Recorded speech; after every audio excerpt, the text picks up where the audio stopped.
Welcome to the episode 50 of SoLeadSaturday. The guest we have today, Beth Kanter. She is an author, virtual facilitator, trainer, and is internationally recognized thought leader in digital transformation and well-being in the workplace with over 35 years of providing capacity building for nonprofits and foundations. She named one of the most influential women in technology by Fast Company and one of the Business Week's Voices of Innovation. Beth is the co-author of the award-winning network nonprofit books and the Happy Healthy Nonprofit Strategies for Impact Without Burnout. Her clients include Packard Foundation Resilience Initiative, Bill and Melinda Gates Foundation, Save the Children, Counterpart International, the Robert Wood Johnson Foundation, and others. I am really very eager and excited to listen more from her. So let's just welcome her and hear more about her career journey. How did she find her area of interest and managing to lead that? So welcome, Beth, and very happy to have you on the show and really appreciate all your time and consideration being on the show. Oh, thank you so much for inviting me. Enjoying to be here. Thank you so much, and pleasure is all mine. Moving towards our first segment or the first section is about passion and interest.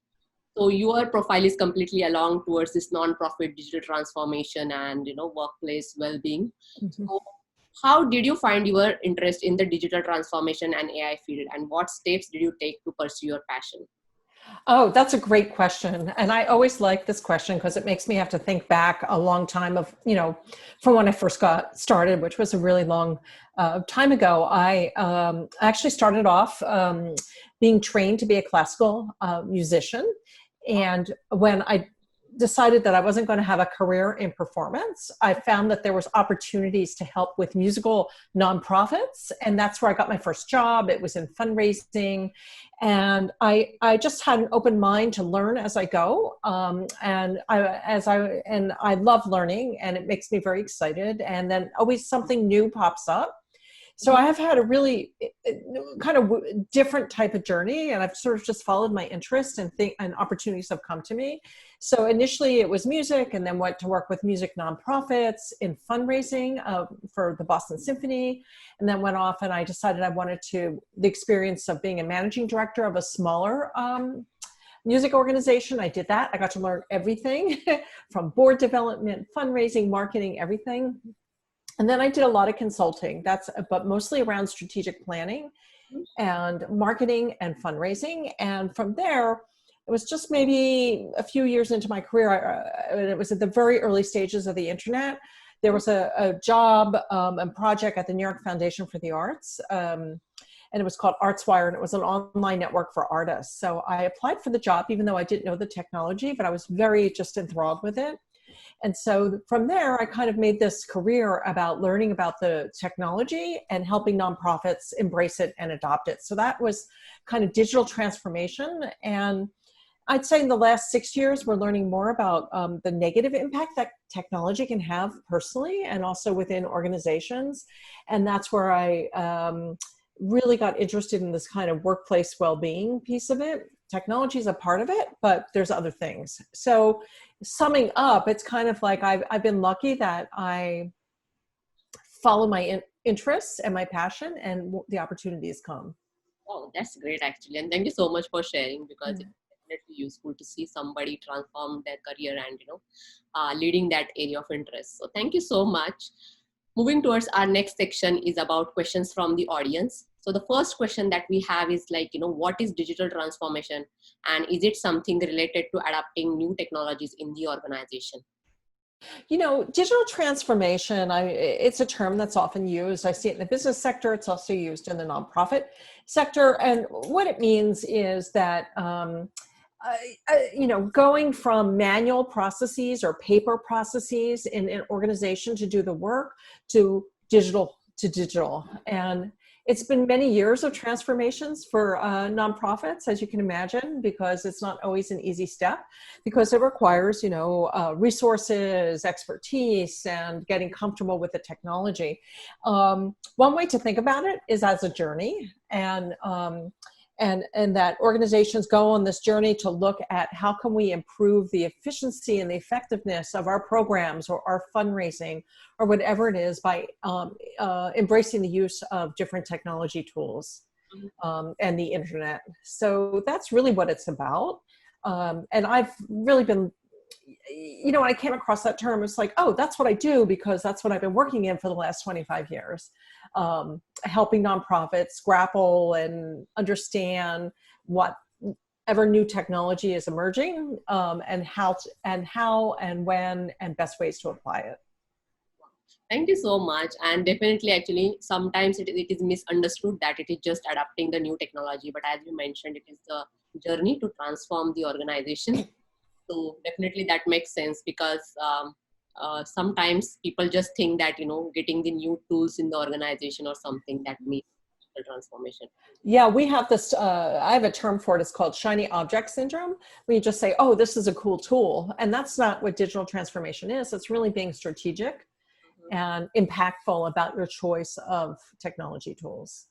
Thank you so much. And the second question that we have is that, what is an effective strategic usage of digital communication? Oh, wow, that's such a big topic. And I addressed a lot of that in my books, but I think the most important thing before you get into whatever tools you're using for digital communication, whether that be social media or social advertising or email or artificial intelligence or machine learning, whatever that is, you really have to think about your results and how you're going to measure your results. And you also want to think about the capacity that you need to execute on a strategy like that. And then the strategies, and depending on like specifically what you're trying to achieve, there's storytelling with social media, there's leveraging of networks.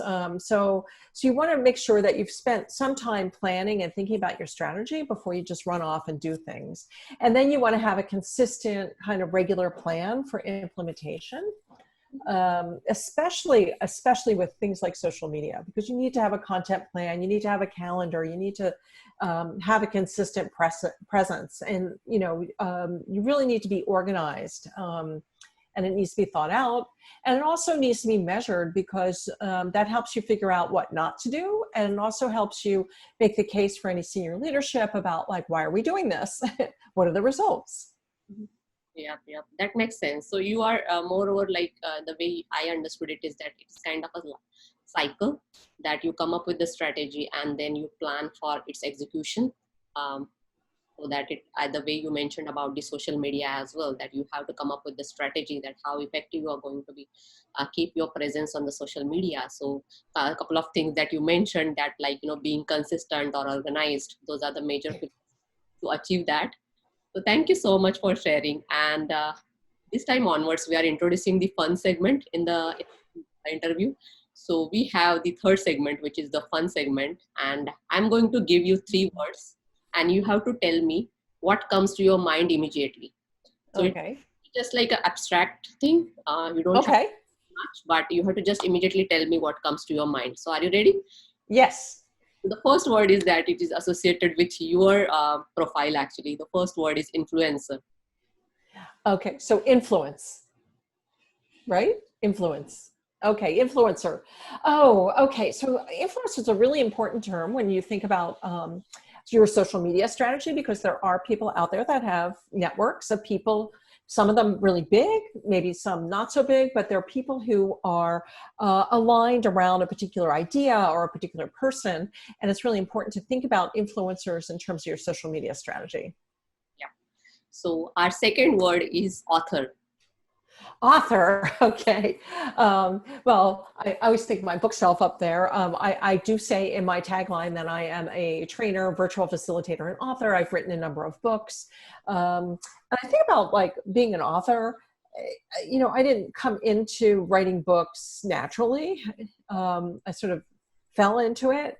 And what it is, it takes terrific discipline, much like my music career did, and learning an instrument. And it is also a learning experience too, because one thing leads to another. You find out about something, and then you interview somebody else, and it builds. So I found that when I have been writing book mode, it's also learning mode, which is something that I'm very excited about. Constant learning. That's great, actually. And the third word that we heard, multiple times from your answers, which is strategy. Yeah, strategy. Well, I think about chess. It just sort of came to mind, maybe because there's that show on Netflix called The Queen's Gambit, and I just finished binging on it. But strategy, and with a chess game, it's not just chance or improvising. There's a lot of thought that, if I move my piece this way, it's going to cause these particular reactions. So strategy is about kind of thinking ahead. So that's what comes to mind: chess and thinking ahead. Thanks. Thank you so much, actually. It was really very insightful, because it is very hard when it comes to explaining some big terms into the short kind of abstract content. So thank you so much for sharing. Moving towards our next section is about exploring your career and work, as well as the volunteering that you do. So the first question that we have under that section is that you co-wrote the book, The Network, a Non-Profit, which became a runaway profit, non-profit hit, and Measuring the Network, non-profit, winner of 2013 Terry McAdam Non-Profit Award.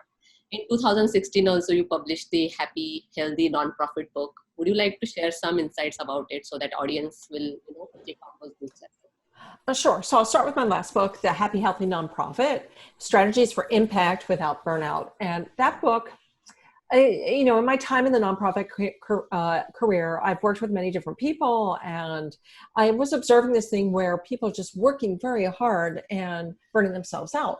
And it was almost like a mindset, like you have to work hard to achieve results, and you have to be working all the time, and a lot of toxic kind of cultures inside organizations. And my feeling is that you really need to pace yourself and to incorporate resilience and personal resilience and work-life balance so that your organization can achieve those goals. We talk a lot about what we want to achieve, but we don't place as much emphasis on how we go about doing it. So as I thought about this, and I have had my own experience with burnout and getting back on track, I thought I wanted to write a book on it. And so I did spend a lot of time researching the topic, looking at secondary research that was out there, and also interviewing hundreds of people in the field. And so the book is really about three things. First, it's a manifesto for change. We need to change our mindsets that, taking time for a break is not goofing off. It's helping us refill our energy so we can keep working and getting those results. And that there's two paths towards that. We got to take care of ourselves. We got to do things for ourselves. And then we have to bring that into our organizations, because we spend so much time at work, and it's really around the culture, is really about the way we work together and that environment we create. And even with COVID and all of us working remotely, you can have a resilient remote culture as well. So I've been talking a lot about that. So it's those three things. It's kind of like taking a break is not goofing off. So you need to reset your mind and think about a break as helping you work more effectively, and do things for yourself, like get enough sleep, eat the right foods, practice mindfulness. There are things that are in your control that you can do. And then also ways that you can incorporate this into your team. That's great, actually. And I have viewed your profile as well as the social media or the open profiles that are there. There is a lot more to explore about your career journey, but with the time, I'm just going to the next question about the career journey, some of the highlights of your career journey. So you're working on one project, AI for Giving, a research paper on the potential of artificial intelligence to scale up giving and generosity, co-authored with Alison Fine and supported by the Gates Foundation. So would you like to share more about that project? Sure. It's at AI for Giving, that's the .org. And Alison and I co-wrote the Network Nonprofit, which was at the very early stage of social media. adoption. And so we've sort of made a career of kind of together collaborating on projects where we kind of anticipate what's the next technology and what's going to be the impact, what are the things we need, what's the power of it, and what are the things we need to, be aware of. And usually with a disruptive technology that's going to have, lots and lots of change in the way you do your work and social norms, if you will.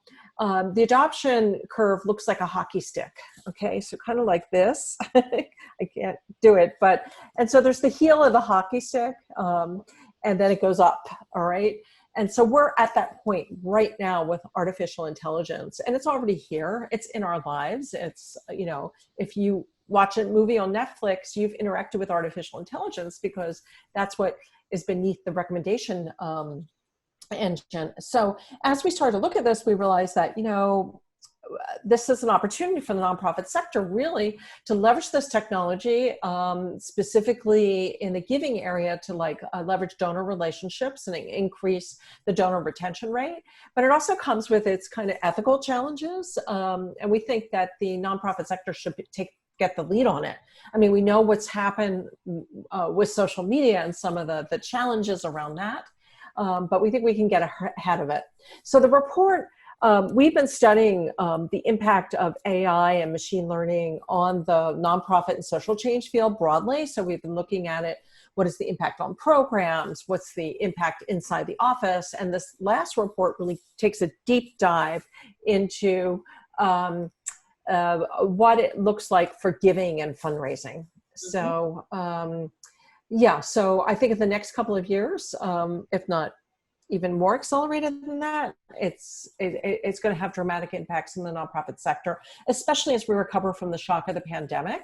And one of the benefits that artificial intelligence can provide is something we call the artificial intelligence dividend, in that the technology can do some of the manual grunt work tasks, like analyzing large swaths of data, even faster and better than humans.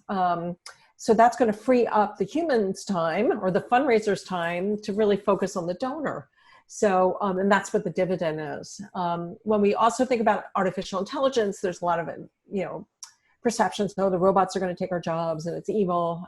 That's not true. We are proposing augmentation and looking for places where the technology can do some of that grunt work and free up the staff members' time, or allow lean staff, fewer numbers of staff, which is happening, to be able to get more done with less. Oh, okay. Yeah. Thank you so much for sharing. And as you mentioned that, it will remove the fear of the people as well, because a lot of people are think that AI will steal their job. But it is moreover it's going to be a helping hand as well. At least in the nonprofit sector. I mean, one of the things I did notice that we are seeing with COVID, robotics, which is a part of the artificial intelligence technologies. There's a lot of them.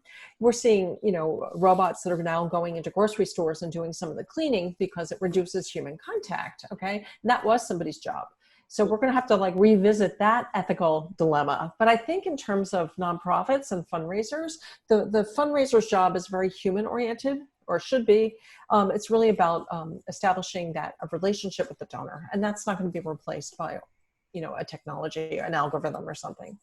Yeah, thank you so much for sharing. And you already gave a couple of advice actually during when we were exploring your passion or interest as well. You mentioned how your journey or the career journey evolved, and along the journey, how did you learn? So next segment is about tips and advice to the people actually who are actually looking to get into this field or trying to grow in this particular field.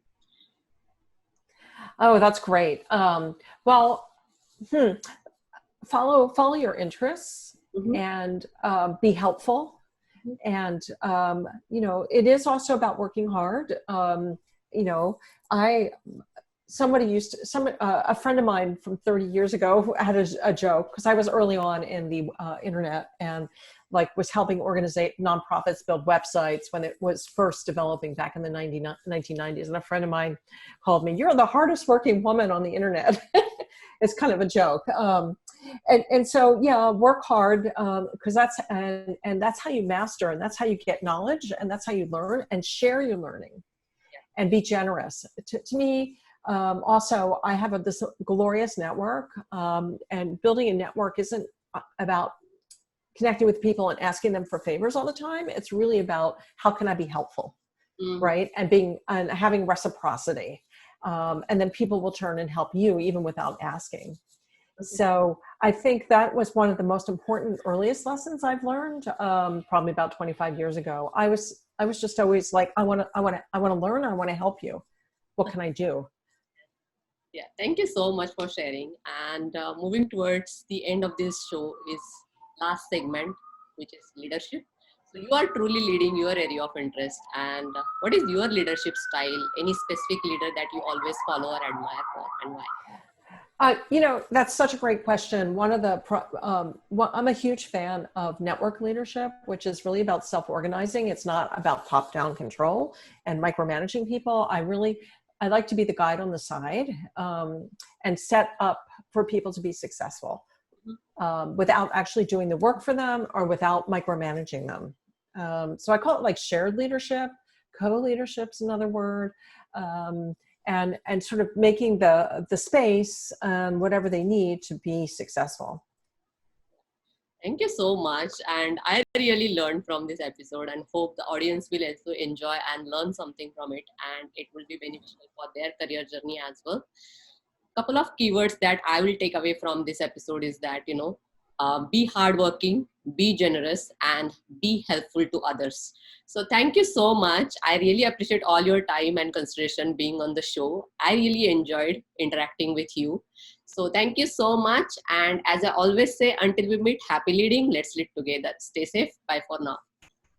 Great. Thank you.